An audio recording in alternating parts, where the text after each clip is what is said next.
In 1975, U.S. troop pulled out of Vietnam, the end of the Vietnam War. My dad worked for the U.S. military as a translator. His boss said to him, "You should leave with us. They will kill you." You came to the U.S. with nothing. One set of clothes on our back and $100 for a family of 8. 21 years old, I was the youngest real estate agent ever hired in Washington State. Whoa. I went door knock 100 doors a day, 5 days a week for 10 years straight. I want abundance, but I want simplicity. I want flow. I want alignment. When I die, the majority of my wealth is not gonna go to my kids. And my family finally said this to me.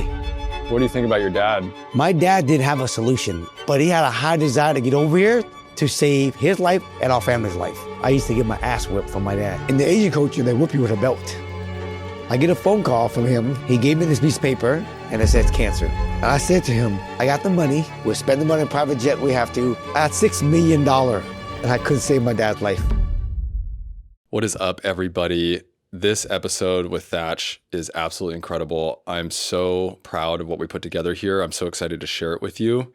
I'm going to give you my entire recap at the end of the episode after you listen to everything, after you hear everything.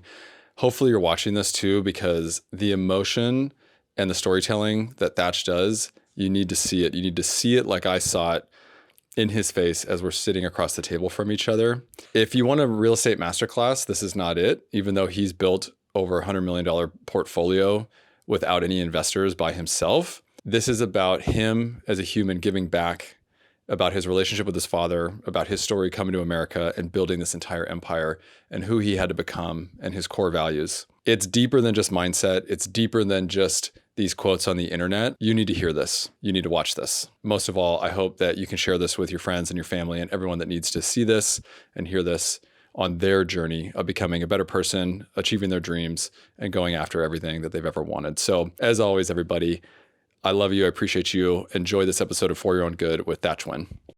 My dad worked for the U.S. military as a translator. And so as they were pulling out, his boss said to him, "You should leave with us before the communist comes in the next day or two.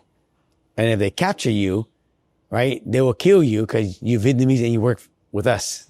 You're a traitor. You're a traitor. Yeah. So you should leave, right?" And here in the moment, think about it, my dad is 31, my mom is 29. So think about that age, right? And you're like, I got 6 kids. We don't have any money. And you want me to leave in a split moment? And so in the split moment, my dad decided, what's more scarier? Stay back, get killed, or go live in another country, no money, start over. So he decided, we're leaving. He called my mom. It was lunchtime. My mom was cooking lunch for all of us at the time, she said. And my dad called and said, "Hey, I'm coming home and I'm going to pick you guys up and we're going to leave. We're going to leave with the U.S. troop out of here." Came home, got us. We headed up to the airport. On the way to the airport, we blew 2 spare tires. He got out, fixed it. By the time we got to Saigon, we missed the last plane. My dad got everybody up into a hotel, small room for all of us. And then my dad got a hold of his boss and he says, "We're going to have one last plane. Meet us at the airport at this time." That city now, this time now, is in high alert.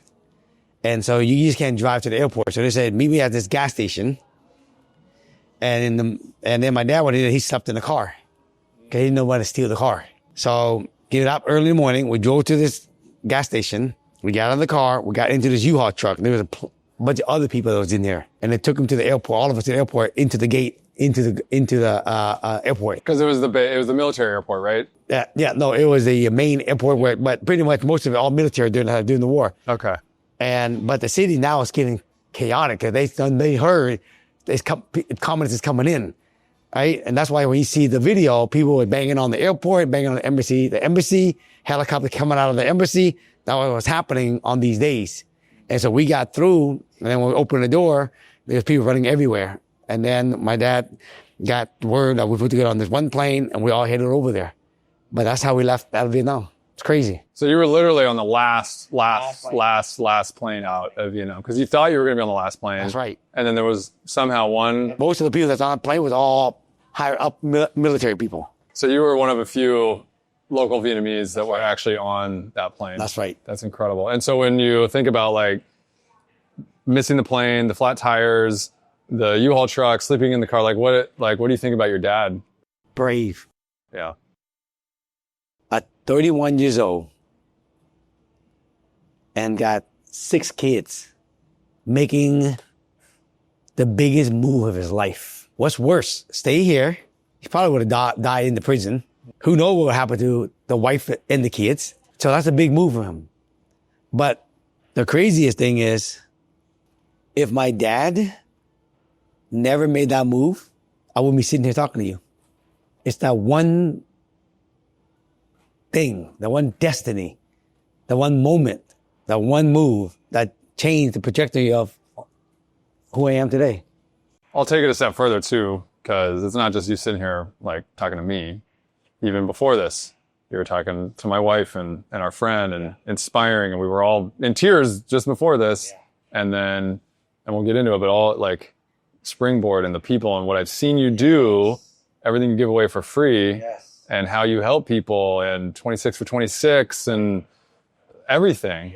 Like Thach, that one move that your dad did has really impacted a lot of people. Yeah. Yeah. That's why I'm a big believer today. Even sometime in the worst breakdown of life, that's destiny. We need those moments. It's part of the journey. It is part of the journey. It's part of the journey that my dad had to go through what he had to go through to get us here. It's part of the journey. So instead of actually, when you have breakdown like this, we should be celebrating what's coming around the corner. Yeah, the universe tests you the most. Always. When there's a breakthrough around the corner. Yeah. So then, I think you flew to Camp Pendleton, right? Landed at Camp Pendleton and lived there. They used that whole Camp Pendleton as the shelter. Lived there for a few months. And then Governor Evan from Washington State, they decided to help migrate a lot of the refugee out of California and bring them up to Washington State. And so they used Camp Murray, which is in Tacoma, right, to house 500 refugee family. And we were the first 500 family. My dad and our family were the first family that stepped foot on the soil of U.S. And then my dad's friend was the second. PBS wanted to do a whole story on my dad and the whole family about this whole refugee just landing in Seattle. My dad turned it down, and then they interview his friend. So his friend today is all over PBS today. Yeah. But my dad said, they asked me, I didn't want to do it. So I told him, go talk to my friend. Yeah. But there's a lot of Seattle archive of our family in Camp Murray. When I look at that, it's like, damn, came from Vietnam, came from living in the shelter, came from living in the Camp Murray right here down the street. I got to pinch myself just to look to where I'm at. That's why sometimes when I'm in breakdown, instead of looking like, why am I not there fast enough? I have to all remind me of how far I came. One of my coaches said to me a long time ago, the definition of success is not where you're at, where you should be at, or why you're not there yet. The definition of true success, that is where you're at and how far you came. And it puts you in an appreciation state. Entrepreneur, we get so caught up. Always, we achieve something. What's the next job? What's the next, income raise? What's the next bigger deal I can do? And we chase that rainbow forever. Why do we do that? I think society taught us that success means more money. Success means more stuff, more fame, more recognition. When we were kids, just kids. They just little babies. The faster you can get across the finish line, right? You get candy. You get rewarded. You get the little small plaque. We've been trained that way. And we grow up like that. It's crazy. My kid he just finished first year in college. My second one's a senior this year in high school. I've been with them since they've been babies when they play sports, from soccer and baseball. I never played recreation until I got into high school. But to see the parents, how they react to their kids when their kid don't do well, it's almost frightening, bro. Yeah, you're talking about like the parents like... Yeah, that's why they even have note that says, parents, please let all the coaching done by the coach. We ask you to reserve your comment to yourself. They say that in Little League. Does that work? No. To some parents it does, but there is some fanatic out there, bro. Why do you think that is? Why do you think the parents react that way? I have my own opinion, but why do you think parents react that way? Their parents did that to them.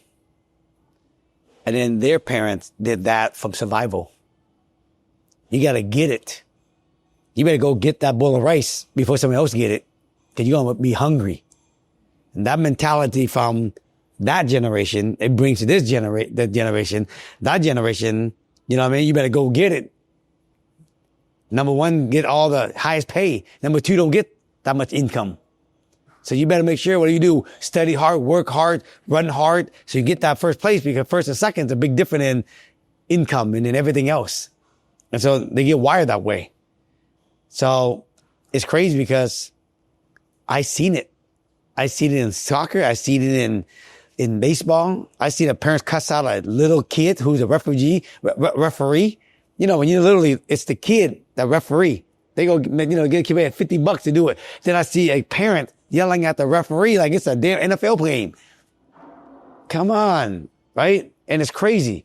And I know if they like that, they training their kid that way. And I can guarantee you that kid, they rebel when they get older. Yeah, they don't want to do it. Why would they want to do it? No.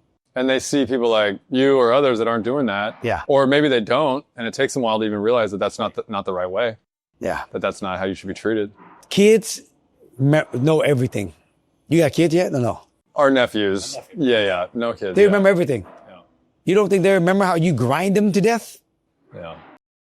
Right? Push them to death? They're going to remember that. And then they resent that. But they never say it to you. Or they're conditioned. They're conditioned that way. And they don't stop. Why do you think every parent says this? My kid don't listen to me, but they listen to that, and that's this goddamn same damn thing I said. Yeah. That's part of that. Why? Why do they listen to you? Why do they listen to me? Yeah. Because, first of all, I'm not their parents. That's why they listen to me. Yeah. But my kids, thank God they listen to me. Because instead of me forcing it down their throat, I enroll them. In Landmark Forum, I learned telling is not as powerful as sharing. So you want to enroll someone, you share versus tell. So I've been trained to share my kid, invite them, versus telling them you should do this, do that. After a while, they're like, I'm done. They can look at you like, I heard you, but their ears are already closed. And that's why you can tell them the same thing, and they don't listen to you, but they're going to meet somebody different. They'll listen to it, and it's the same message. Yeah. Always. There's something else that can happen too, and this was true for me. Maybe they'll show up because they're getting rewarded and praised and attention for the performance. That's right. But they still have that like, okay, this is bugging me, this is bothering me. I don't like the way I'm being spoken to or the way I'm being treated. That's right. So then I have this other identity. That's right. We rebel, but maybe we present as like a good kid, but then we got a second identity and we're hiding things. That's right. And you're so crazy is my kid, he's a freshman in college. Thank God he tells us everything. Yeah. Dad, Mom, we went to the frat party. Man, they had me drinking. I was knocked out. I passed out. And I was like, oh, do you like it? Not really. He got passed out so many times. One last time he got passed out, he was like 3, 4 in the morning throwing up. And they said, guys, I don't like this lifestyle. It's messing with my mindset. I'm not sure if I want to be in the frat. And we're like, good. Yeah. What do you want to do? He says to me, my roommate, he gets so fucked up, so bad in so many ways. And his parents don't know nothing what he does because they don't tell him. Yeah. Because they don't have that open relationship with them. But that's the identity, right? Oh, I'm good over here. But behind the scenes, I don't want you to know anything I'm doing. That's how I was. Yeah. A lot of parents like that. A lot of kids like that. Yeah. I don't know why I didn't feel comfortable sharing all that. Maybe felt like I would get in trouble. Or it's that dual identity thing. Of course. Right? Like, hey, I'm a really good kid, but these things don't feel like I'm a good kid, so I'm not going to share them with you. Right. Yeah, or I got in trouble or, you know, whatever. We're going to get praised or we're going to get in trouble. Yeah. Right? Yeah. One of his friend, he loved basically causing, the problem, right? Yeah. And I always say, man, I wonder does his parents know what the hell he does late at night? And of course, I know the answer is they don't. Yeah. Because I know these kids. Yeah. But I'm like, wow, how your parents not know how you got that black eye? What do you do? You know what I mean? Yeah. But that's the show. So I'm thank God that my kid, they share and they talk to me about everything. Especially when you get into college. So why did that become so important to you? Or like, how did you become so aware of like how you wanted to be as a father? When I was growing up, I was the rebelling kid. I grew up in a zip code called 98118. It's the most diverse zip code in the United States. Black, Hispanic, white, Cambodian.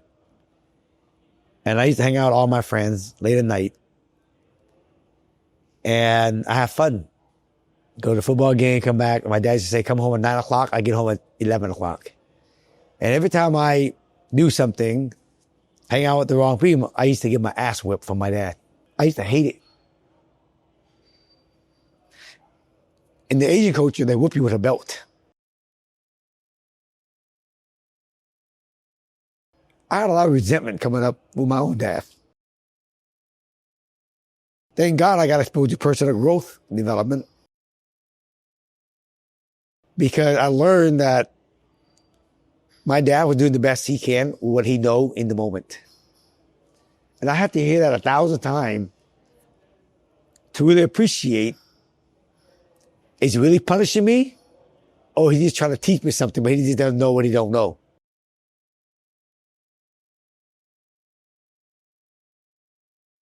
It really changed for me when my dad said to me, I took all my brother, sister, my mom and dad, everybody to Hawaii for the first time when I made money. And my dad and I were walking on the beach. And he says, thank you. Asian folks, they don't say stuff like that. Yeah. If it ain't for you, none of us will experience Hawaii. And you're willing to share it with all your brothers and sisters.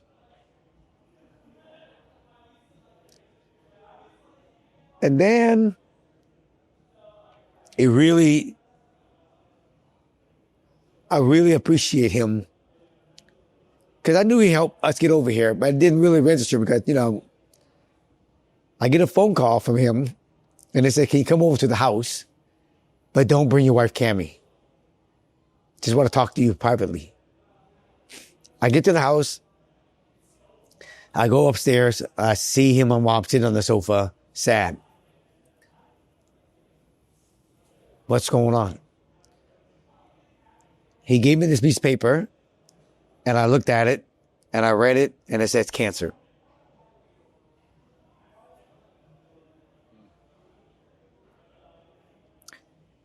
At $6 million.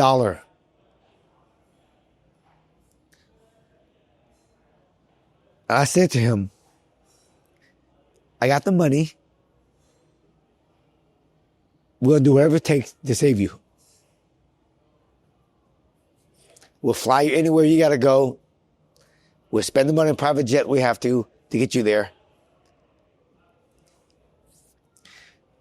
I took my dad to go get chemo every month. He went from 160 pounds to like 100 pounds when he died.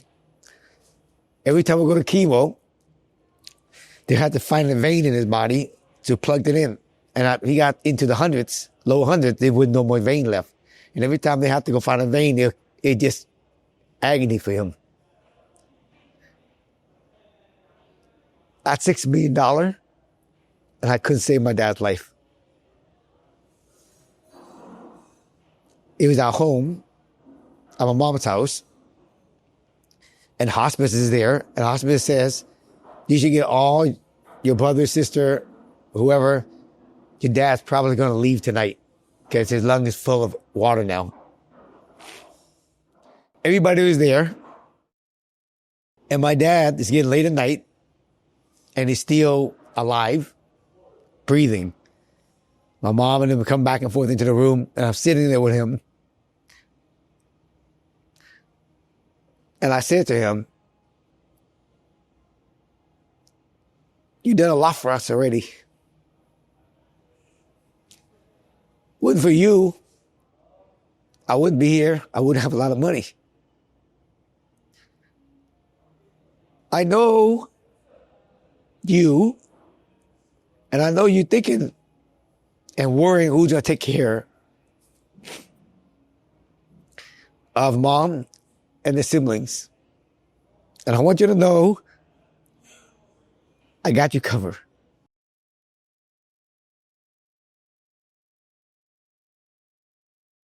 I was holding his hand, and then he passed away. He just needed to hear it. And that's the reason why today I'm such a big advocate. You can have all the money in the world. If you don't have health, if you don't have a relationship with your spouse, your kids, you got your priority backwards. Because you can't save people's life relationship with money. You should have both. How did you find the words to say to your dad after, because you talked about him beating you growing up, whipping you. Like, how did you find the love to say those things to him? When you see your dad suffer from cancer, you forgive him.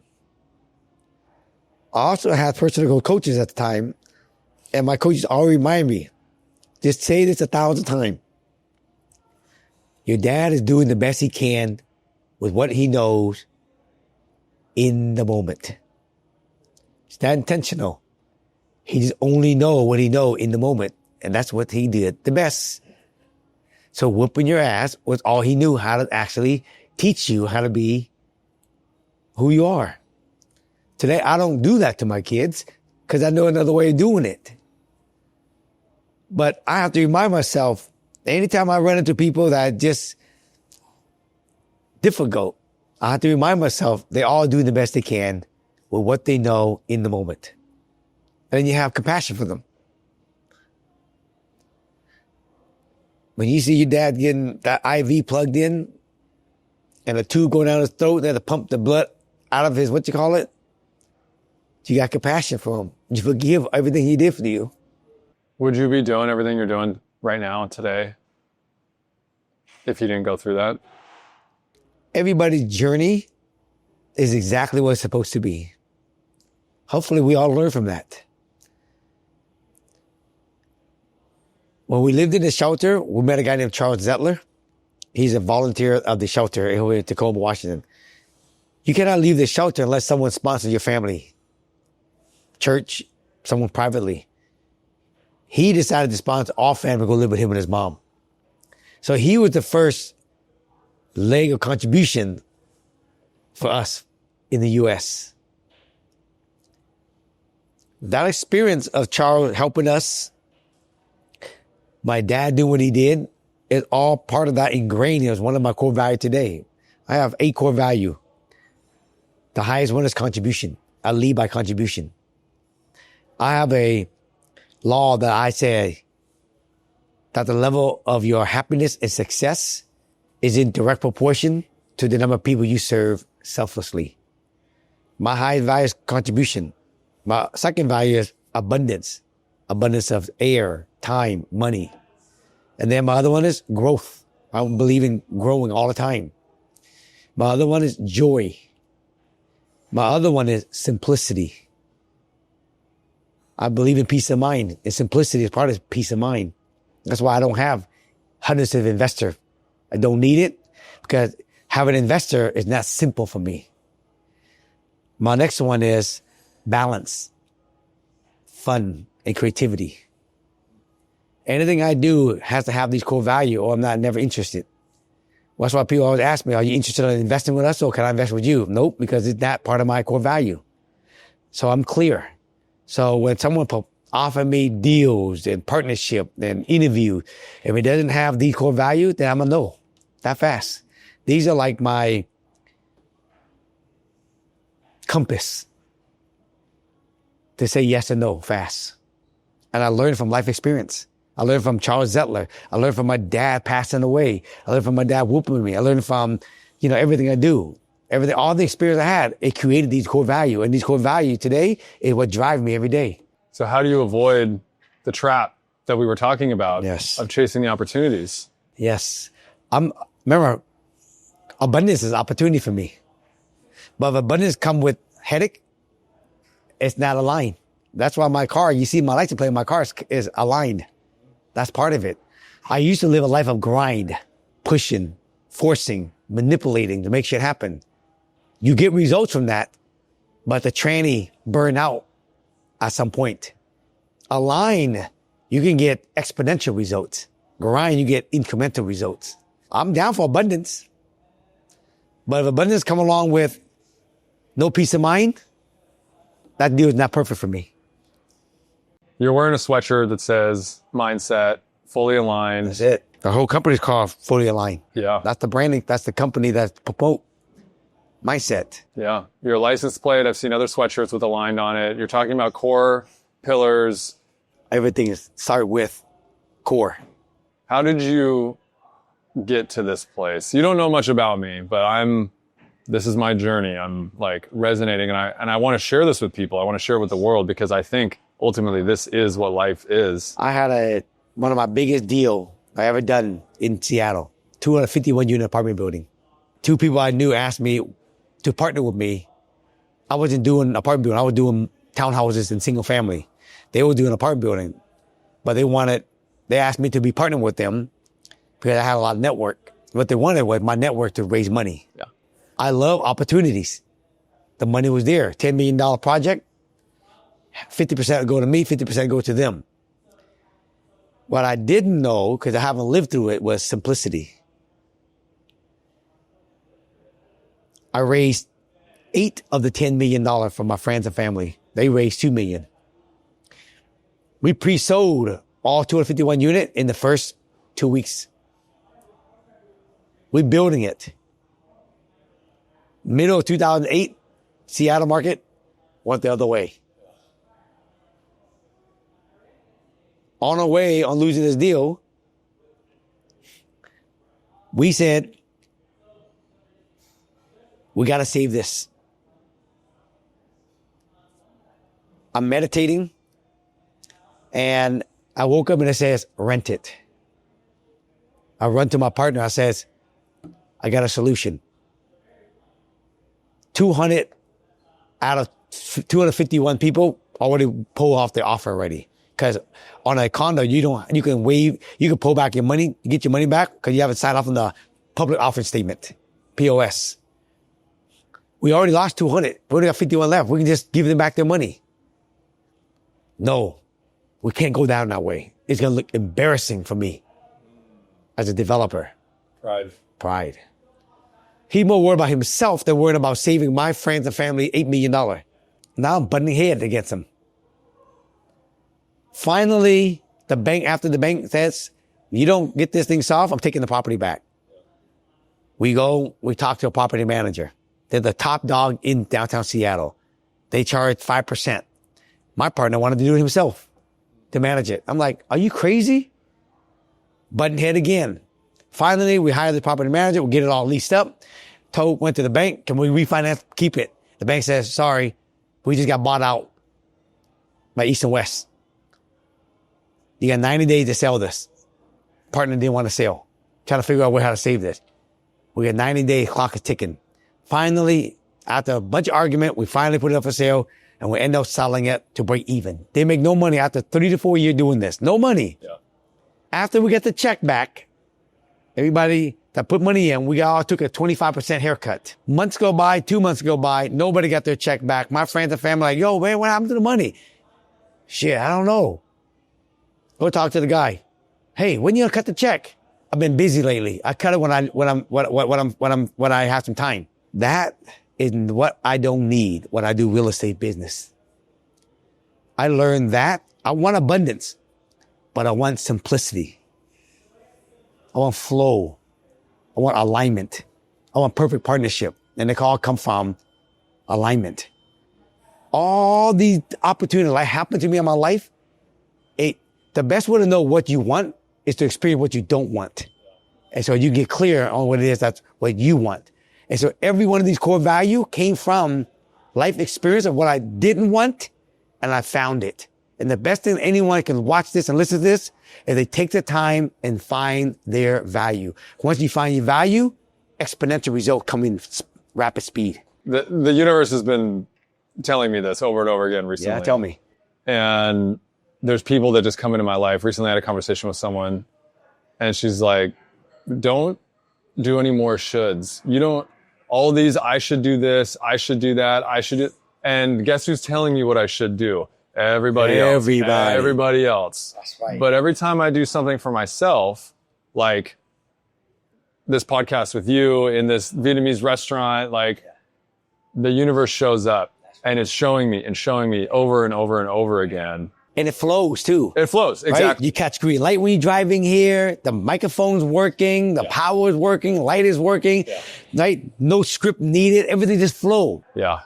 That to me is true success. Green lights. Everywhere you go. It's green lights everywhere you go. Yeah.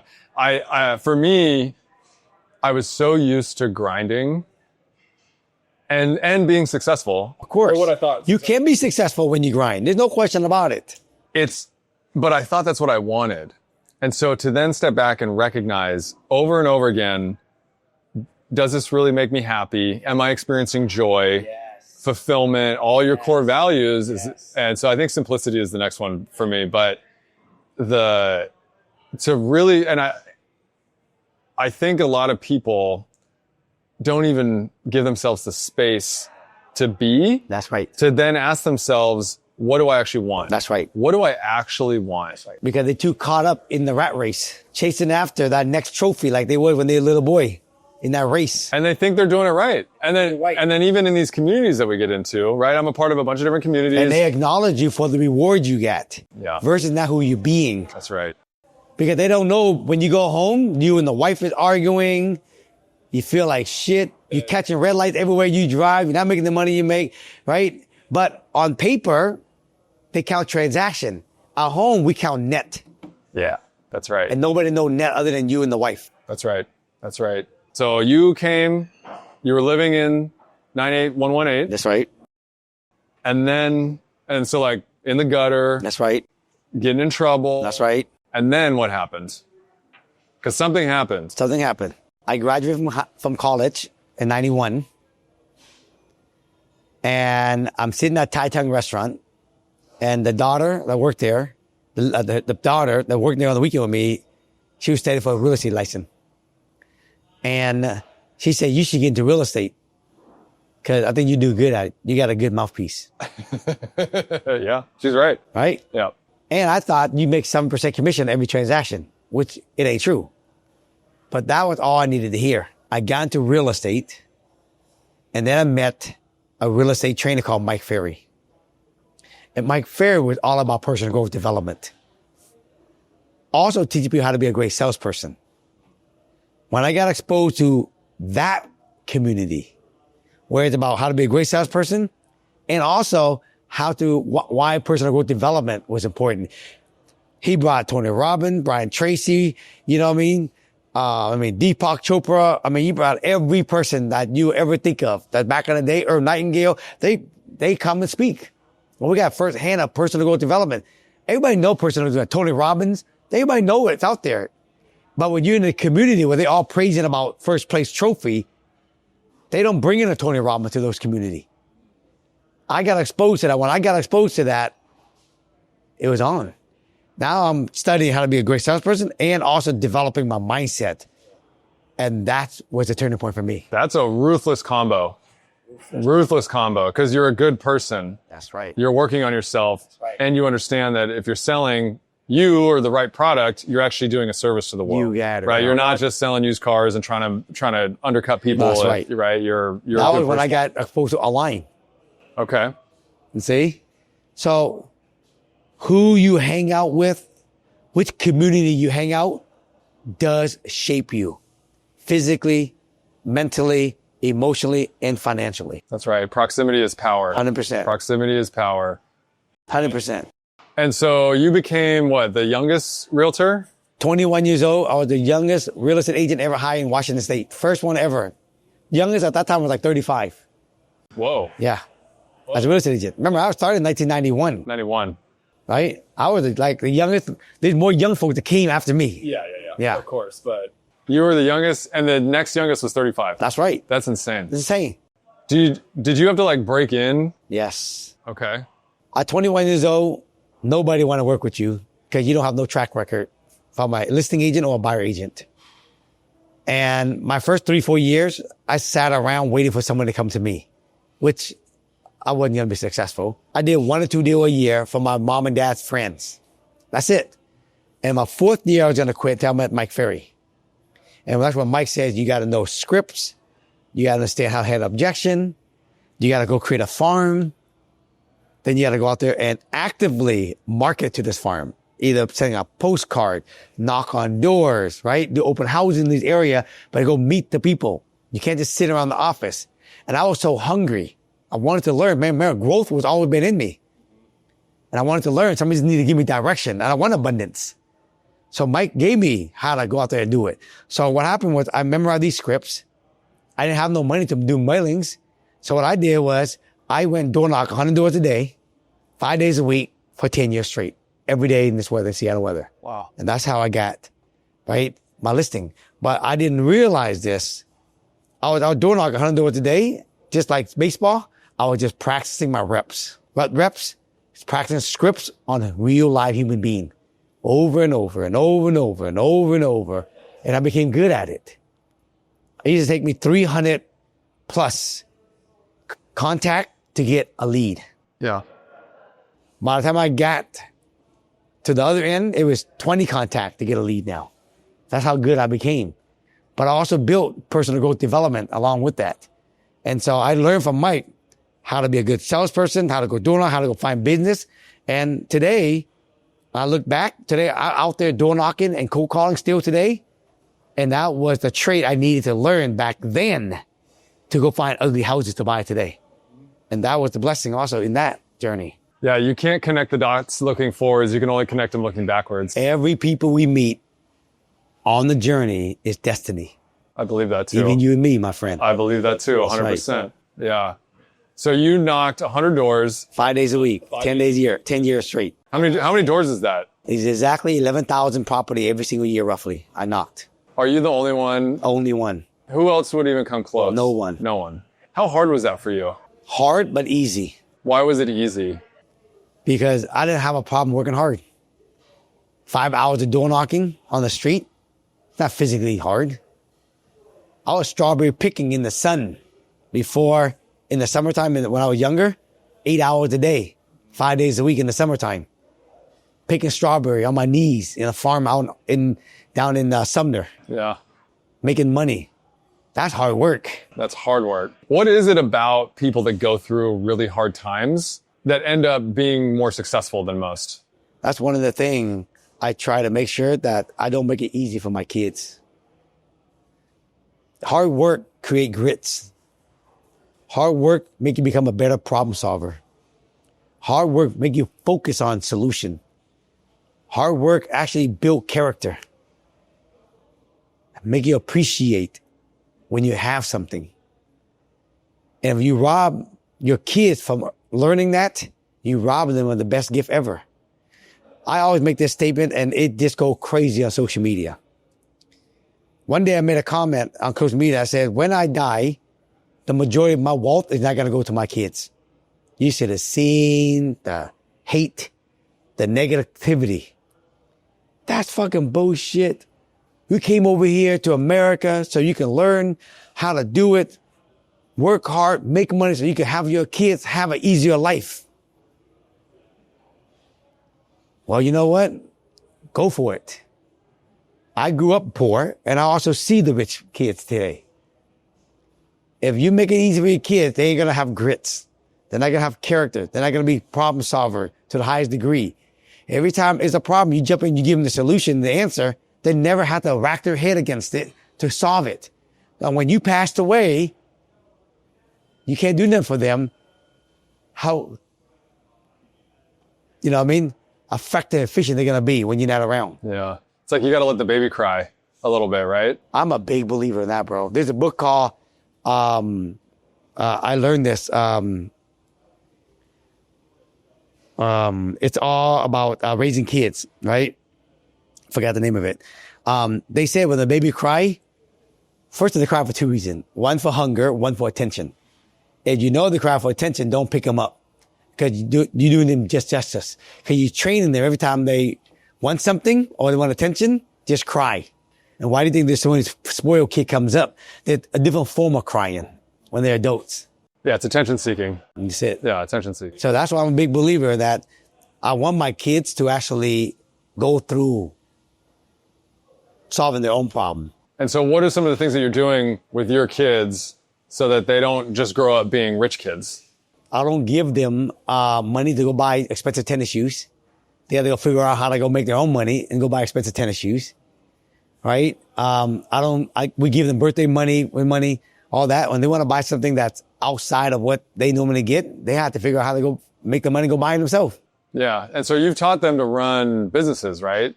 Yeah. They own washer and dryer in all the apartment buildings that we own. Because you think about it. If I just give them money, first of all, at my financial level, it's so easy to just give it to your kids. It's not even, you don't even have to think about it. You know what I mean? But you ain't training them to be effective and efficient. I want to leave this earth one day, know my kids are the best problem solver. That's why I did them to come on to my training. They see I still get trained by coaches. But my kids, they own all the wash and dryer in all our buildings. And it started that when they were young, they had money from birthdays. And when we built this apartment building, I said, hey, why don't you buy the wash and dry machine out of these? And they said, how much is it? And it's like a set of wash and dry for three sets in the 3-level apartment we had. It was like $12,000, $6,000 each. And they're like, that's all my money. And I said, yeah, how long would it take to get it back if you get $1,000 every month? And they did the math and realized 12 months. 12 months. That's a good return. Not a lot of businesses do that. No. And after that, they 100% profit. Yeah. They were sold. They went and bought it. But they got to go over there every month with their uncle, who's the property manager for us. They go and collect their own money and bring it back and deposit it in the bank. Okay, so now some people would say, okay, yeah, Thach, you're teaching them to run a business, but you also owned the apartment building. Yes. And said, hey, do you want to come in and run the laundry? That's right. And so some people say on social media, that's privilege. Yes. And I turn around and go, you have the same opportunity to do something for your kids also. Yeah. What's stopping you? Yeah. What's stopping you go out there, learn how to do real estate, go buy a fourplex, and then let your kids own the washer and dryer. You didn't give them the apartment building. You didn't give them the washer and dryer. They bought the washer and dryer. So what's stopping you going out there and learn how to actually create a business, let them go in there and let them invest their money, let them be part of it. I'm not giving them anything, but I did give them the space to do it. Yeah. So, yes, thank God someone helped me. Now I'm contribution back to my kid, which is part of the 8 core value. I want to give my kids hands up too, but I want to give it to them. I want to give them the space. You go make the money, do it. So the people on social media that say those things. Yes. And I run into them too. Yeah. And they ask questions about how do I invest? And you can lay it out as simply as possible. And they give you every excuse of why they can't do it. Like, what is it about those people that they don't think that they can do it? They don't want it. If you want something bad enough, you find the solution. My dad didn't have a solution on how to get from Vietnam to the United States, but he had a high desire to get here. If people have a high desire, they'll find the solution. But the problem is that if you're desiring high on what it is you want, you will never find the solution. So for me, right, when they say to me, hey, I want that, yeah, how bad do you want it? What's your desire? When your desire is high enough, your why will kick in. Your solution will kick in. My dad had no idea, he said, how we're going to live in the United States. But he had a high desire to get over here to save his life and our family's life and hit the solution. This is why I always say the how will always show up when the why is big enough. Yeah, you have to take the step first and then the firm ground will show itself, right? It looks like a cliff. That's right. And you have to step off the cliff first. That's right. And then the path will appear. Yeah. And that's why I say our job is not to figure out the how. Our job is to figure out what we want and why we want it, and the how will show up. It's amazing what happens when you show a level of commitment. So this is what I tell Nora, like, you know this, but if someone is starting in real estate, any goal that they want, as soon as they start telling people about it, if they're convicted, That's right. if they say not like, oh, I should do this or I want to do this, but hey, I'm doing this. Something changes in the people that you're talking to. They will help you figure it out. They will point you in the direction. Things will start to appear. But if you're wishy-washy, if the desire isn't high enough, it's not going to happen. I say this to one of my students. The moment you commit, providence moves to. Yeah. What's providence? Universe. Yeah. But you got to commit. And only you and the universe know if you truly committed or not. That's right. And the moment you commit, providence move to, energy move to, force move into its place. And it also help you kick into this thing called urgency. Urgency create intention. Intention create attraction. Yeah. We got to burn the boats sometimes too. You gotta burn the bridge. Yeah. I think people that live in the 100K to 200K salary are actually at a disadvantage because it's a really safe, easy life. Yes. And it doesn't create an urgency to go figure something else out, right? It's very easy to buy the car, buy the house at that range. You can provide well for your kids. You have the good house, you got the good school district, and you live paycheck to paycheck, but you hate it. Yeah. You're living the same day over and over again. And those people, if you're watching, you have a choice. Do you want more? If so, right? Ask for it. I have this analogy. An analogy go like this.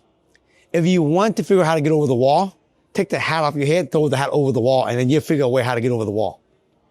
Even if there's no ladder anywhere, you figure out how to get over the wall if you want the hat back real bad. And I always tell people, you can look all you want, but you will never find the solution until you throw the hat over the wall. And once you do, you get into creation mode, you get into focus, you get into intention, and you'll find the branch that you can build the ladder. You might find a little rock that you can use as a shovel to dig the hole underneath it. You go underneath the wall and then go around the other side.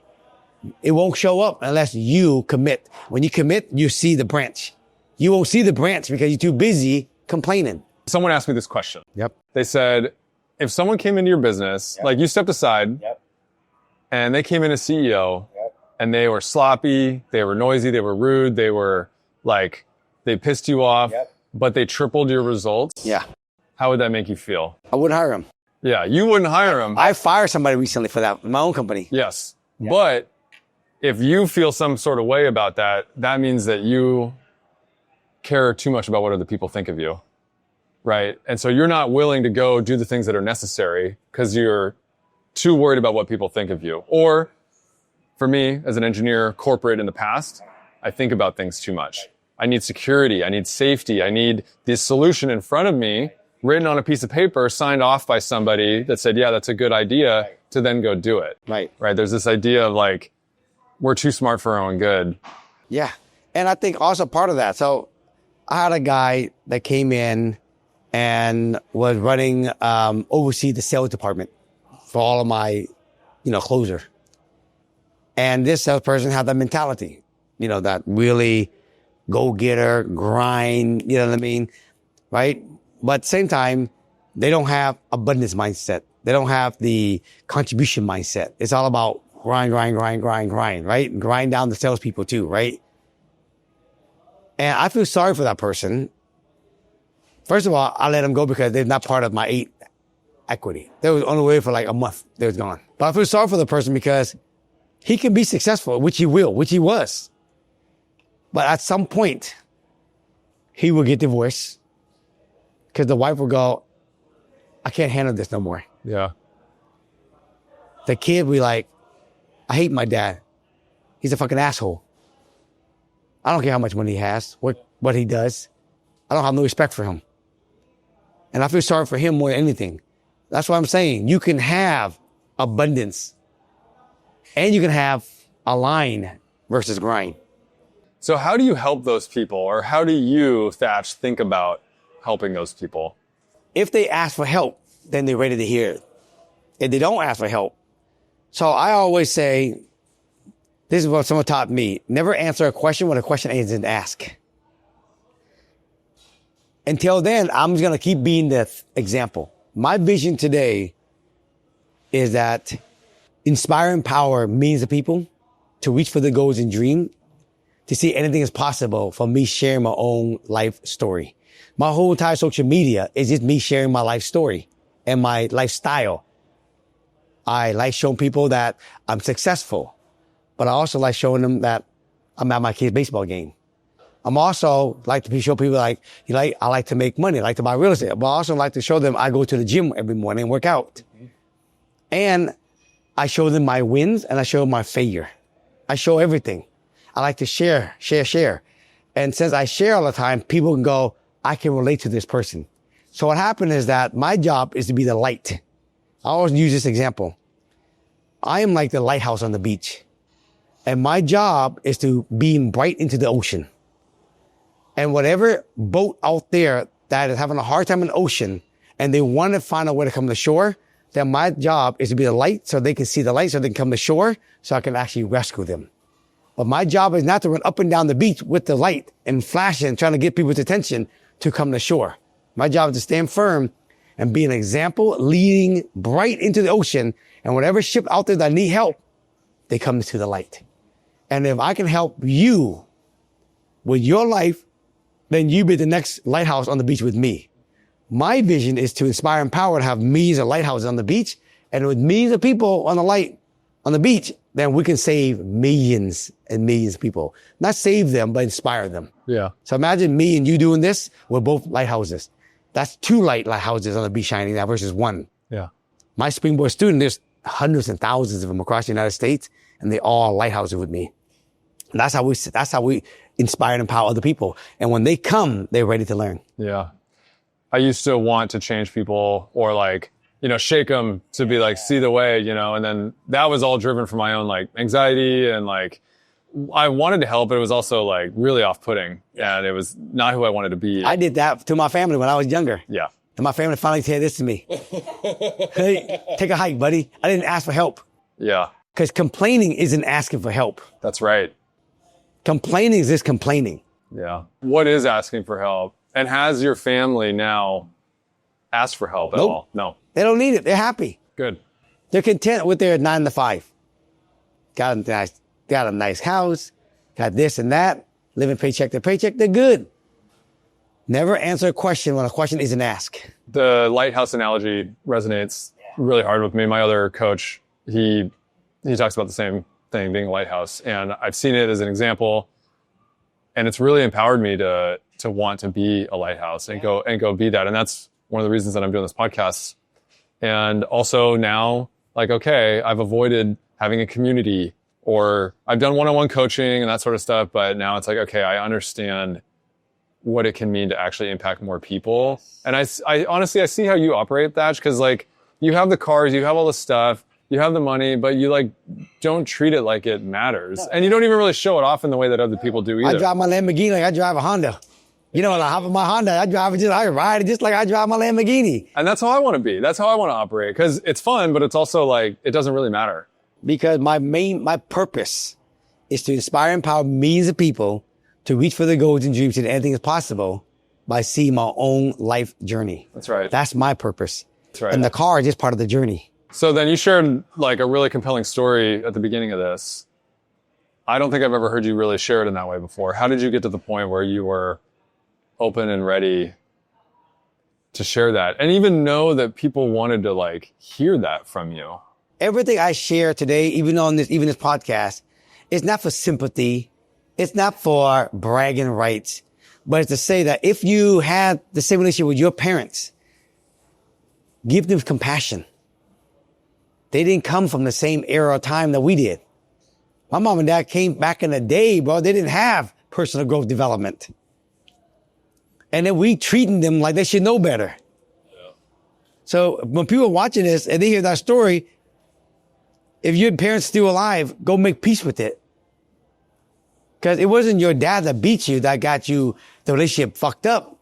It was you making them wrong for beating you because you was an asshole anyway back then. And they didn't know how to actually help you other than whoop me.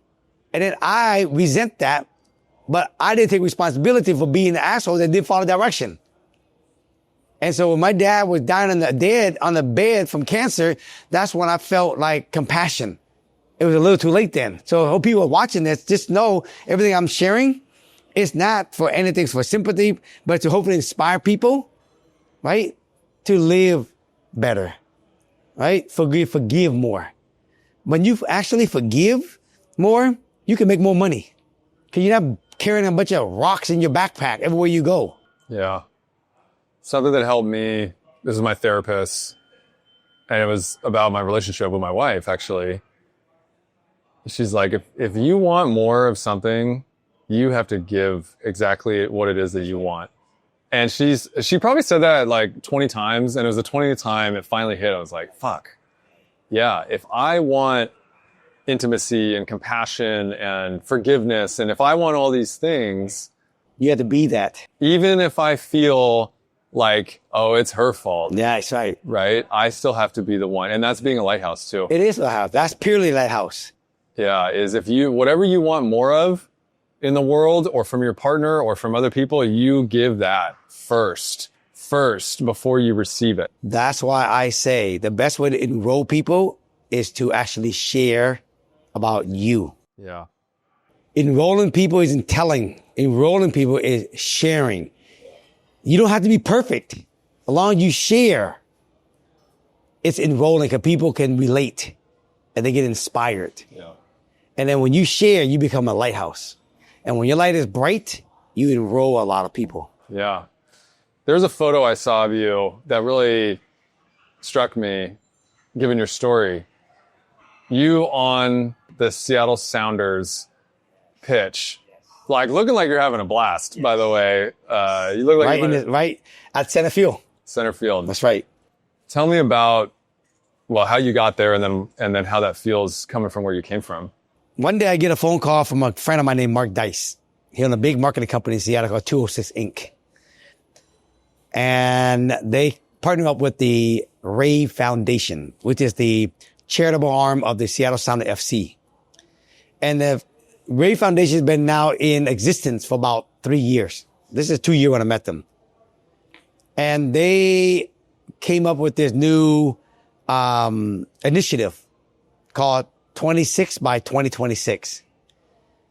And what that is was they wanted to build 26 pitches around the Greater Puget Sound by 2026, which is the year a World Cup be here in the summer of 2026. Love that.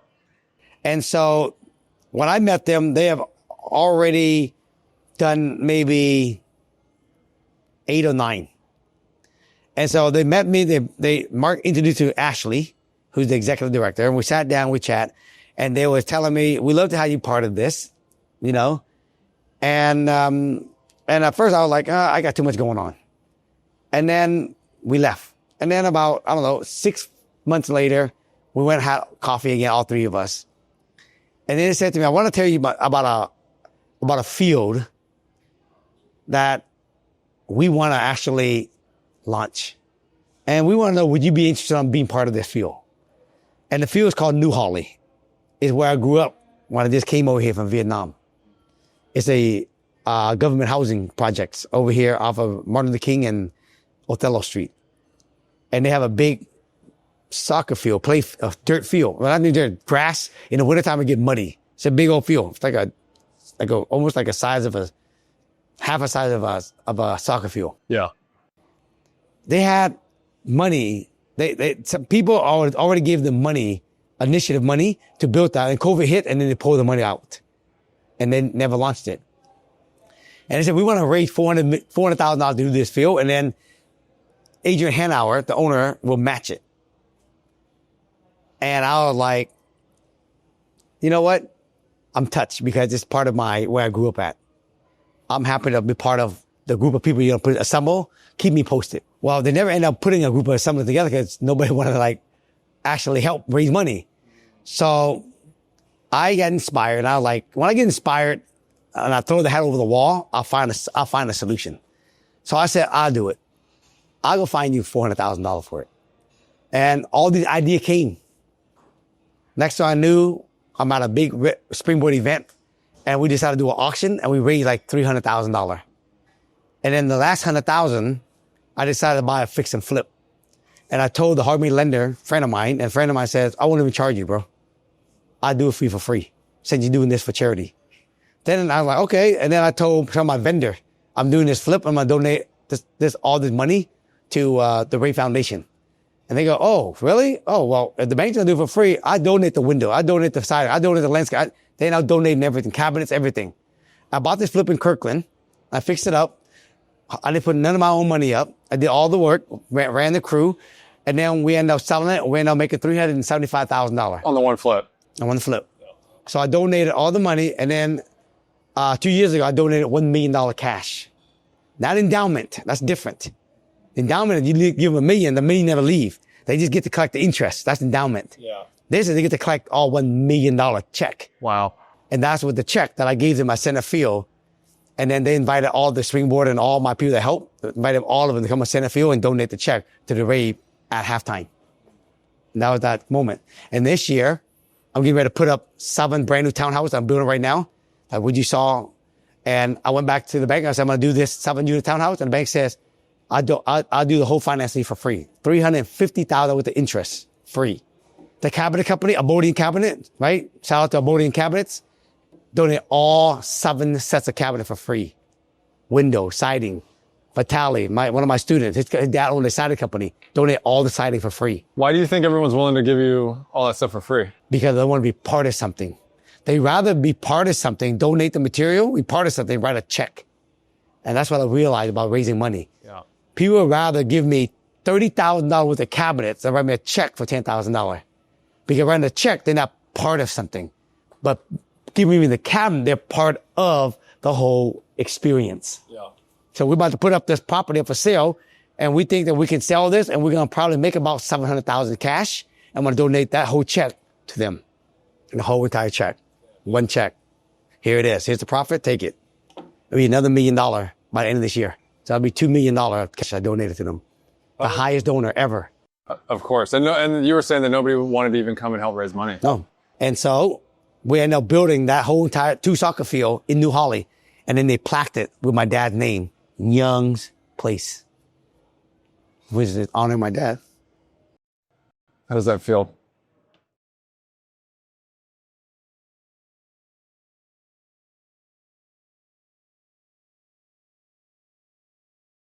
If it wasn't for my dad, I wouldn't be here. I wouldn't be doing what I'm doing. I wouldn't be talking to you. I wouldn't talk to anybody watching this video. That was the beginning of contribution and destiny. Ashley and Mark Dice is part of the people on my journey to somewhere I'm going that's big. Just had to find the right clarity. And the moment it was the field I knew Holly, that was the clarity I needed. It was the field I grew up in. Did they know that?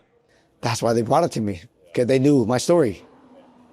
And I raised all the money to do that whole entire field on my own. All of the vendors and the bank all donated the money to do the project. Thousands and thousands of money, dollars. They don't even take it. $350 with the interest, no charge. Yeah, I've never heard of a bank wanting to do anything like that. None. How many people do you know give away siding for free? 7 sets of cabinets for free. Because they get to be part of the whole experience. The bank just told me, when you get done with this, let's go do a next one, but let's make it bigger next time. Wow. Wow. This is the owner of Springboard Funding. When did all that stuff start happening for you? Like, when did the universe start rewarding you? It's been like that all this journey. It just got bigger and bigger. I don't know what's going to happen down the road, but it's going to be big. Bigger things coming. So what advice do you have? I'll just be selfish. What advice do you have for me to feel into that, to lean into that, to not be afraid of that? If it's part of your value, ride it, follow it, own it. Own it. Yeah. Claim it. If contribution is one of your core value in life, put the fork in the ground, own it. I think I've been avoiding it because of it feeling like a a responsibility, or now that I'm, There's an opportunity. yeah. And now that I'm like sitting here feeling this emotion, you know, like maybe I'm avoiding the emotion behind giving back. It's not about me and you anyways. No. It's bigger than us. Yeah, Everything we do today, even on this podcast, is bigger than us. exactly. We're the light, my friend, on the beach. Exactly. And our job is to help as many boats in the ocean. It's not about us. It's an opportunity, not a responsibility. If it is part of your core value. Yeah. Thach, we could talk about real estate, but I don't think I want to. I think this has been exactly what I was hoping for. And I just appreciate you so much for coming here and sharing your story and being so vulnerable.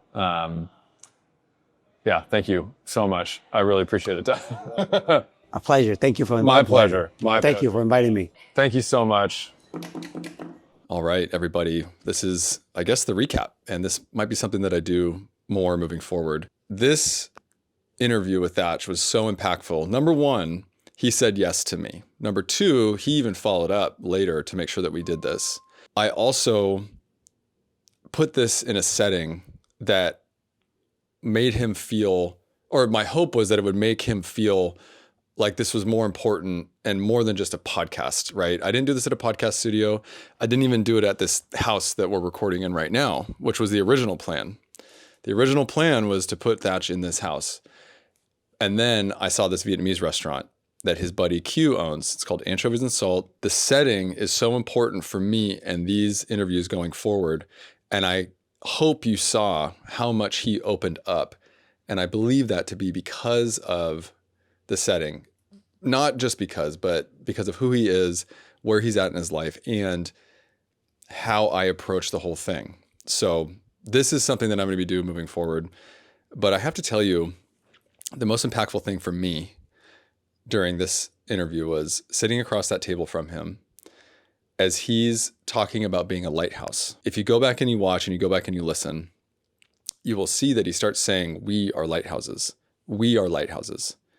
As he's staring into my eyes and the emotion in his eyes and his voice and the things that he's saying. And people like Thach come along in your life at the right times. And this is a moment in time for me where I am reforming my identity and becoming a lighthouse and really embracing the identity of being a lighthouse, finding my self-worth, helping people, helping myself, and sharing all this with you.